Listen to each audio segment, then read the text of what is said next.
Bonsoir à tous, bienvenue dans votre journal en français. Voici les titres de ce mercredi.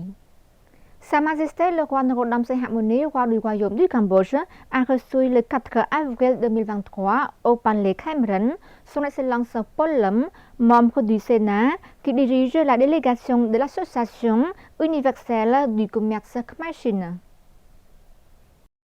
Monsieur Pong Hai, président de l'Association universelle du commerce Khmer-Chine, a apporté des dons de 30 tonnes de riz et du budget de 20 000 dollars américains à Sa Majesté le Roi pour contribuer aux activités humanitaires avec Sa Majesté le Roi auprès de son peuple.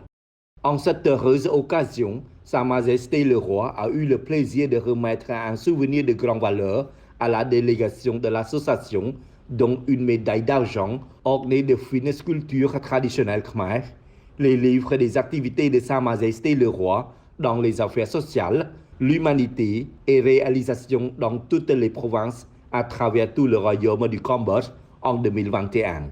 Le président de l'Association universelle du commerce Khmer-Chine a exprimé sa profonde gratitude à Sa Majesté le Roi d'accorder l'audience à sa délégation dans le palais royal. Il a également évoqué les efforts continus de l'association pour développer ses activités afin de contribuer à la reprise du commerce, des entreprises et des investissements entre les deux pays. Sa Majesté le Roi souhaite la bienvenue chaleureusement au président et aux délégués de l'Association universelle du commerce Khmer-Chine pour ses efforts visant à contribuer au développement du commerce au Cambodge. À cette occasion spéciale, Sa Majesté le Roi a reçu des dons de 30 tonnes de riz et du budget de 20 000 dollars américains du président et délégués de l'association et les a souhaité une bonne santé, une longévité et des succès dans l'accomplissement de toutes les tâches. Lors de la rencontre avec son Excellence Justin Kevin Wyatt, ambassadeur d'Australie au Cambodge, dans la matinée du 4 avril 2023, Samdech Vibol Sena Phakdei Sai Chum, président du Sénat, a exprimé sa gratitude et sa reconnaissance au gouvernement australien pour son rôle important dans la réconciliation, la réunification nationale et la poursuite de la paix pour le peuple cambodgien. Dans le même temps, Samdech Vibol Sena Phakdei Sai Chum a également remercié le peuple et le gouvernement australien pour leur aide inestimable au Cambodge, notamment l'aide publique au développement dans les domaines des infrastructures commerciales, de l'agriculture, de la pêche, des ressources en eau, de la gouvernance, de l'éducation et de la santé, l'offerte des bourses aux étudiants et fonctionnaires cambodgiens d'étudier en Australie, l'assistance dans la lutte contre le Covid-19 et le processus de relèvement socio-économique de la crise du Covid-19. Le président du Sénat a rappelé les relations diplomatiques entre le Cambodge et l'Australie qui ont une longue histoire de relations et ces bonnes relations se sont maintenues à ce jour. Il a noté avec plaisir l'augmentation des échanges commerciaux et des investissements entre les deux pays qui ne cessent d'augmenter. Samdech le président du Sénat a demandé à l'ambassadeur de promouvoir davantage les investisseurs et les touristes australiens à investir et visiter le Cambodge.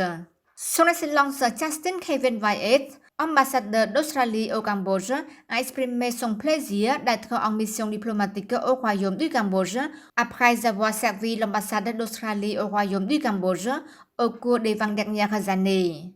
Cette année, c'est la deuxième fois qu'il accomplit sa mission diplomatique au Royaume du Cambodge. Il a salué le développement et les progrès du Cambodge au cours des 15 dernières années dans le domaine du développement socio-économique, en particulier le développement de bonnes relations et de la coopération entre les deux pays. Dans la matinée du 5 avril, les chefs de gouvernement des pays du Mekong et les hauts représentants des partenaires au développement se sont réunis lors du 4e sommet de la Commission du Mekong à Vientiane au Laos pour discuter du thème l'innovation et la coopération pour le bassin du Mekong avec la sécurité durable de l'eau.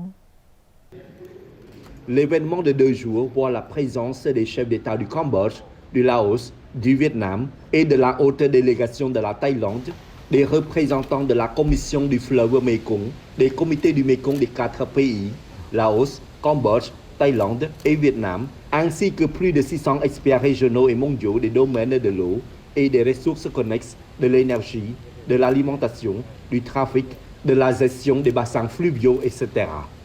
À cette occasion, les participants discutent des perceptions les plus actuelles, des solutions les plus innovantes autour des problèmes du Mekong et d'autres bassins fluviaux.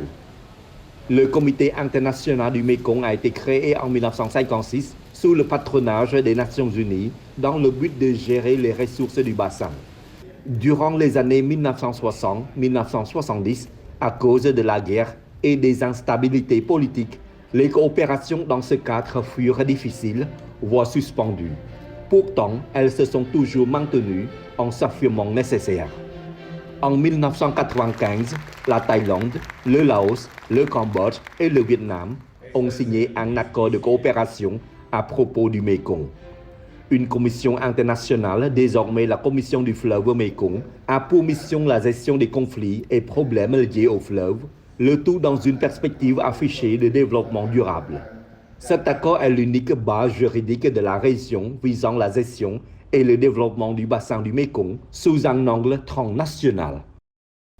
សម្ដេច Vivian Kong Som-ol, vice-premier ministre du Palais Royal, a visité le chantier de la construction d'un temple bouddhiste dans la pagode de Kumriep Rokharam, située au village de Tropiang Chan, de la commune de Tropiang Chan, du district de Baribo, province de Kampong Chnang.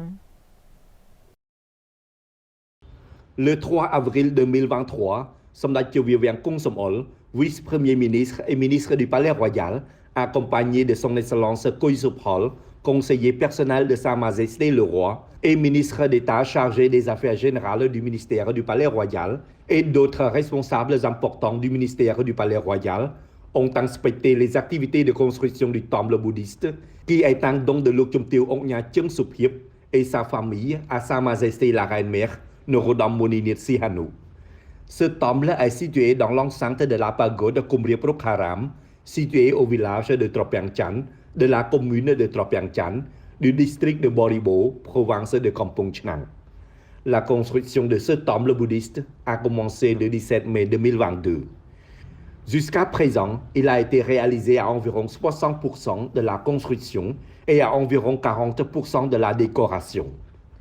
À cette occasion, son Excellence Koy Sup-hol, conseiller personnel de Sa Majesté le Roi et ministre d'État chargé des Affaires générales du ministère du Palais Royal, a apporté un message aux autorités locales, aux comités, aux moines bouddhistes et aux travailleurs qui construisent le temple.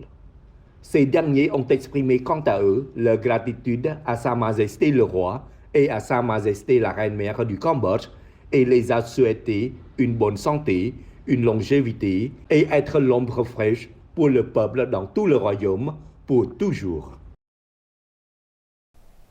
La rencontre avec des retraités du ministère de l'économie et des finances s'est tenue le 4 avril 2023 à l'hôtel Sokha à Phnom Penh sous la haute présidence de son Excellence Akak Bandar Sapiecha Onpon Menirat, vice-premier ministre, ministre de l'économie et des finances et président d'honneur de l'association de Sangha Ahmed.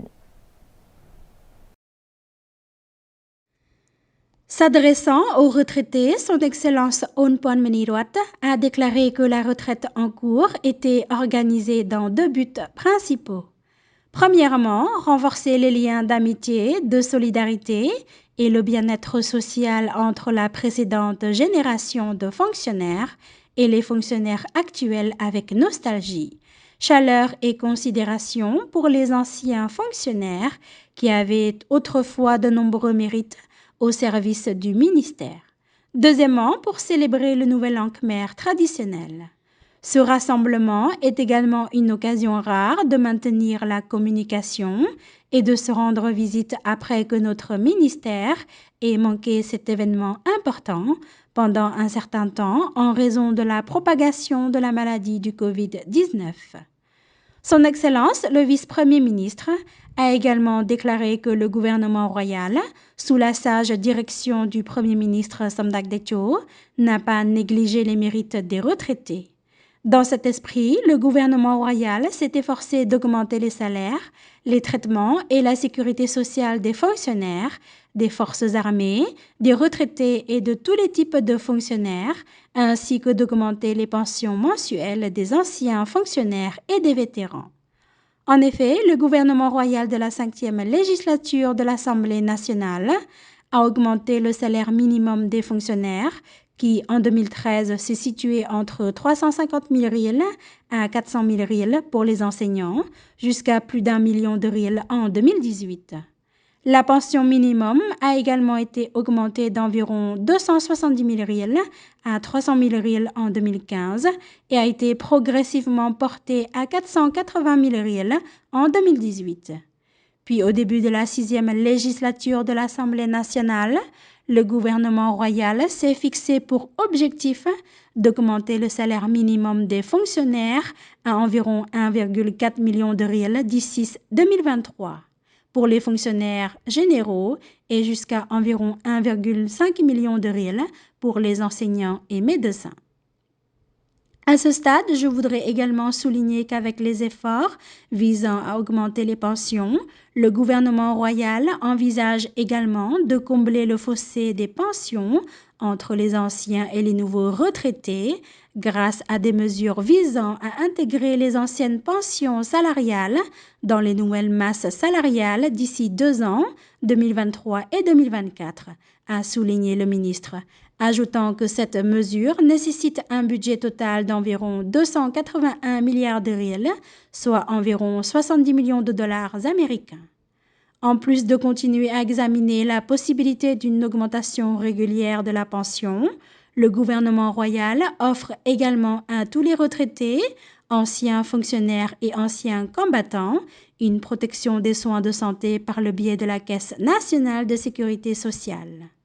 En outre, le gouvernement royal a versé des allocations mensuelles aux personnes âgées et à d'autres citoyens, notamment les personnes handicapées, les femmes enceintes, les enfants de moins de 5 ans et les personnes vivant avec le VIH dont un membre de la famille possède une carte.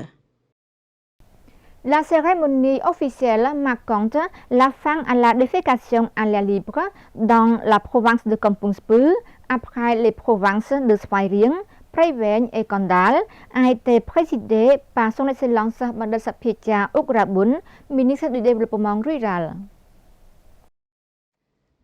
Son Excellence Bandar Sapiecha Okrabun a salué les efforts des groupes de travail nationaux et provinciaux, des groupes de travail techniques dans le domaine de l'approvisionnement en eau et de l'assainissement en milieu rural. En particulier, le leadership du département du développement rural de Kampong Speu, qui a activement mis en œuvre pour mettre fin à la défécation à l'air libre dans la province de Kampong Speu, après les provinces de Svay Rieng, Prey Veng et Kendal. Son Excellence, le ministre, a poursuivi que le ministère du Développement rural a élaboré une politique de développement rural qui a défini une politique claire qui est d'améliorer la qualité et la valeur de la vie des gens dans un environnement économique, social et culturel, avec l'augmentation des revenus des ménages dans les zones rurales et l'amélioration du bien-être des populations rurales. Son Excellence, le ministre, a également éclairé les 4 stratégies prioritaires du ministère du Développement rural qui sont 1. Développement des infrastructures physiques et de transport. 2. Amélioration des conditions de vie des communautés rurales. 3. Diversifier les activités économiques rurales. 4. Renforcer les services d'appui administratif et les affaires générales. Il a ajouté qu'à l'heure actuelle, 90% de la population du pays a accès à l'eau potable et 80% aux services d'assainissement. À cette occasion, son Excellence Veu Samnang, gouverneur de la province de Kampong Speu, a déclaré qu'en 2022, le nombre de maisons disposant d'eau potable pour boire et utiliser était de 142 646 maisons, avec un taux de couverture de 73%. Les districts qui ont mis fin à la défécation à l'air libre sont le district de Bosset, a reçu le statut en 2019, Le district de Tchbamon a reçu le statut en 2021 et 6 autres districts dont Kompisei, Oral, Phnom Sruach, Udong, Samraong Tong et Tpong ont reçu le statut en 2022. C'est la fin de notre journal. Merci pour votre fidélité. L'info revient dès demain sur notre chaîne TVK avec Chamran Susday. Au revoir.